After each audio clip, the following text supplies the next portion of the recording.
Sup guys, Kosh here. Today we already know that Thane is the culprit and he is our powerful enemy. So we need to get the right team to fight him in order to get all the rewards, and that's 8 billion or million damage, I don't know. Yeah, 8 billion damage, and that's not that easy as it seems. First of all guys, if you can't fight the Thane, you gotta go here, go to the Adventurer's Handbook and make sure that you got all the clues. Actually, I don't have all the clues. Well, basically you gotta finish all the adventures and then he will be available. That's kinda weird. I've read some people can't fight him. Although on my main I haven't found any bosses, any powerful enemies here, but I've got all the clues from the map and the Thane appeared right here. So right, I did my first fight. It was with those teams basically. So the first team includes Scarlet and Gradual. Then we have Saurus, Twins and Aziz. That was really good team, it did really good damage. The second team included Lucretia, Warwick, Rain, Silas and Mortas, but it was not that successful, it died really fast, so we did manage to do good damage. Overall I managed to land 6 billion and we need like what, 2 more. So we will try to change the Heirlooms. For the first team, I used... Hey, where are they? I used Spurs of Rapidity, I think. They reset, so since we have Saurus on the first team, let's include the Leaf. That will help our guys. And the third one is Book of Fortitude for energy region of the front line. I think that was it for the first team. For the second team though, that didn't work out because I tried using different relics and Heirlooms and they didn't work. They died too fast, but we can try it again. So let's get Thorn Circlet since we took a lot of damage. Maybe we can, you know, fight it back. Bone Totem seems good. Every time an enemy uses the ultimate skill, that's when Thane is invulnerable, the most dangerous state. Allied hero with the highest attack rate receive 50% damage reduction, while all other allied heroes become invulnerable and untargetable for 6 seconds. Let's try this. So Thorn Circlet, Bone Totem, and let's try Ring of Blessings. Maybe we'll survive that long. Alright, so yeah, let's take a look at the teams really fast before we start. This is the first team, so you guys know who to place and where. This is the second team. Let's go and see how it will go. So basically during the fights are heavily RNG dependent, guys, because Thane is kinda jumping away. On the first fight you wanna, well, you can't do anything, that's the auto fight, and you want Scarlet to use your ultimate to be lucky with that, while the Thane is on the battlefield. Otherwise it will be your guys who will take the beating from the Scarlet, but if you'll try enough times, you should be okay.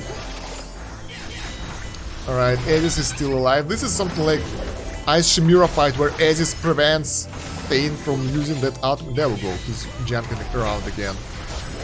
So there we go, we managed to do already 7 billion in this fight. As you can see, like the first fight already gave us more than we got in the last try. Here, let's see how it will go with our new relic. It went pretty good, so our guys aren't dying as they used to be. Now they pumped up their power and that should be good. Silas died though, no, they're still dying and they're dying really fast. Oh my god, second team kinda doesn't work that well, but we managed to get 8.7 billion already from this fight. So, there are a few tips that I can give you. First one, try to reset it. Like, no reset, but challenge, retry it several times. Second tip, people don't really advise you guys to go for different attempts, for additional attempts for diamonds, because it doesn't really worth it. On the leaderboard though, we have different team. So the first team is kinda the same, but here you have Warwick. But in the second team we have Koshkin. So let's try to do this team. So here our formations that are from the top player. First team, kinda different now. Second one, we don't have the Heirlooms for ourselves, so we will replace him. And since my second team died, I will place Saurus here, so the guy should get the healing. Let's see how it will go. I'm curious actually, I have no idea if it will work out or not. Honestly, you can try to replace Saurus with someone else who will buff your team damage and be good, but I don't really know because we used all of our buffers so far. You can try Strilda maybe. I'm not sure about this one, guys. You gotta think it based on your team formation, but let's try this. I'm curious how it will play out. So team 1 last time did a really good result. Let's leave the same Heirlooms. Spurs of Rapidity, Frontline Heroes, Book of Fortitude, and since we don't have a good healer in the first team. Leaf of Recuperation won't work, so we gotta find something else. Let's go with the Sense of Time so we can use more ultimates. That might be actually pretty good. Now, instead of Sense of Time, we will use Tome of Sorcery. That's it. God damn it. Why do they reset? That's so annoying. So for the second team right now, we will use Leaf of Recuperation because we have Saurus. He will heal us so much. After Leaf of Recuperation, let's use something like Sense of Time, so we'll have more of our abilities, and Ring of Blessing. That might be good. Let's go. Battle. And I'm curious if now we'll be able to do more damage in the first fight. Like, if you are lucky, my Scarlet, it doesn't even have engravings. She's like no stars, no whatsoever. And look at the damage she's doing with her ultimates now. I hope she won't die though, and will be able to do enough damage to the enemy before she will die. 3 billion. Oh my god, there it is. She started using her ultimate and Thoron went into the jumping mode, so we managed to do 4.5 billion here. That was really bad. The last team was better for us. As for the second team though, our guy seems to be way healthier right now with Saurus on their side. But the damage output is rising, look at that! Lucretia died though. I mean, they always die about 2 billion in, that sucks. Yeah, 2 billion in. So we got 8.7 billion. This is a high score? No, that's a bit lower result.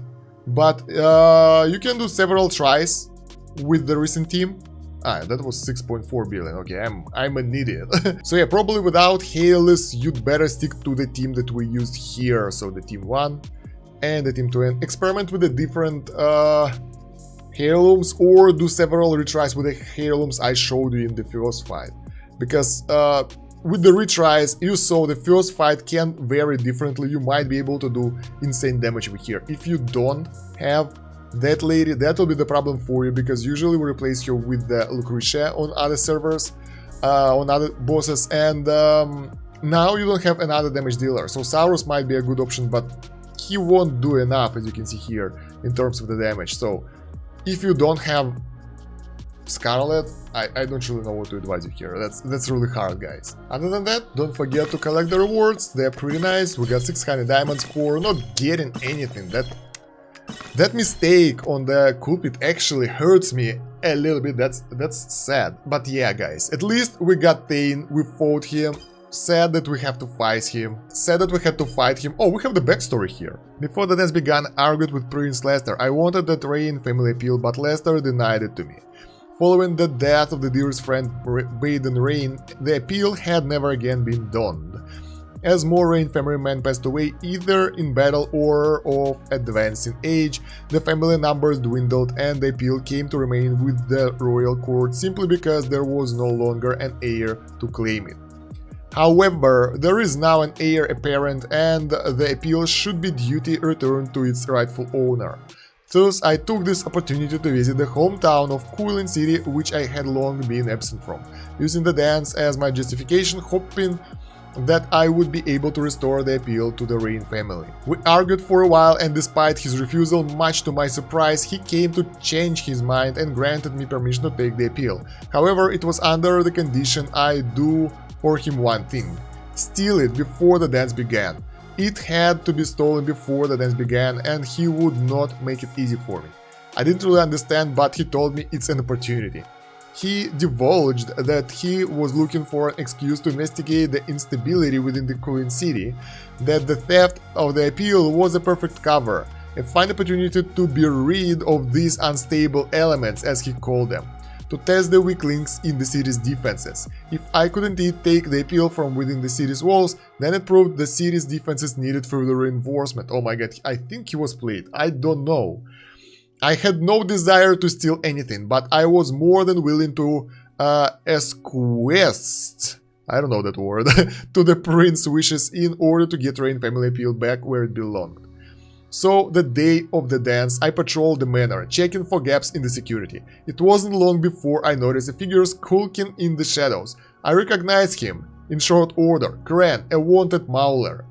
I was sure he'd come here with ill intent, but thought I might yet make use of him as a distraction, seizing it as my opportunity to steal the appeal. I cast a stone at the bush inside which Kran was hiding himself, forcing him to move and thus alert the nearby guards to his presence. While they turned their attention to him, I took the apparel from within the room. To get the apparel out of the city, I had already devised a plan. Parked outside the manor, I noticed the Earl's carriage, the Earl who conveniently lives outside of the city. While I was patrolling, I saw the Earl's butler exit the vehicle and extend his congratulatory wishes to the prince. While the carriage was left unsupervised, I secured the appeal to the underside of it, well hidden, knowing the carriage would soon be departing from the city. Since the carriage would not be subjected to the mandatory guard inspections, owing to the Earl's status, I knew the appeal would not be discovered. Upon intercepting the carriage outside of the city walls, I would recover the appeal from the bottom of the carriage, and guards would be able to corroborate my story that I left the city carrying nothing on my person. Everything was going according to the plan right until the last moment, when things took a sudden turn. The moment before the carriage departed, Kran snuck his way under the carriage, using it to depart the city. Fearing the apparel might be taken, I pursued them the whole way, hurrying to catch up. I only managed to intercept the vehicle once it had returned to the Earl's manor. I told the Earl's butler that I suspected someone was hiding underneath the carriage, taking the opportunity to check the underside. Fortunately, the apparel was still there, yet Kran was long since gone, so it seemed he had not discovered it. After the apparel's loss, the prince took the opportunity to put the whole city under martial law and search it house by house, so I think those unstable elements of Kulin city are presumably now under prince's control. I don't agree with his method, but understand his intent. Kulin is not the paragon of virtue and purity it seems to be. Even now, the Hypogean are never far from us. Perhaps they are closer than we realize, pretending to be our friends. When one is in a position of authority, one must be ever more vigilant, especially of those one keeps close. It is for us to protect the peace we fought hard for stability of our lives. We mustn't allow the memory of and glories of our ancestors to fade into obscurity. Rather, we must fan the flames of that glory into the young ones of our world today. So what do I think? This is a bullshit. Seriously, if he's so noble, he's like, okay, sure, why he would allow to steal it? I don't know, that seems weird to me, like this story altogether is weird, but whatever. Okay, that was fun. That was fun though, I really enjoyed the event. I enjoyed the fact that it was on the same timer as on the test server, so we got the same amount of time to actually find the culprit, and even though I made the wrong decision, that was still a lot of fun, and I really enjoyed the process of, you know, getting the clues together and actually read the story for once. So that was really good. And yeah guys, let me think, what do you think about Thane, the culprit, and this boss fight in the comments down below. While you're going there, don't forget to like the video, subscribe to the channel, hit that bell button so you won't miss any new videos, and check the pinned comment in the video description for the links. There is a Discord there, more playlists for AFK Arena, and a lot of other useful stuff. And yeah, that's about it for now guys, thank you for watching, Stan Kosh out, have a good one. Bye.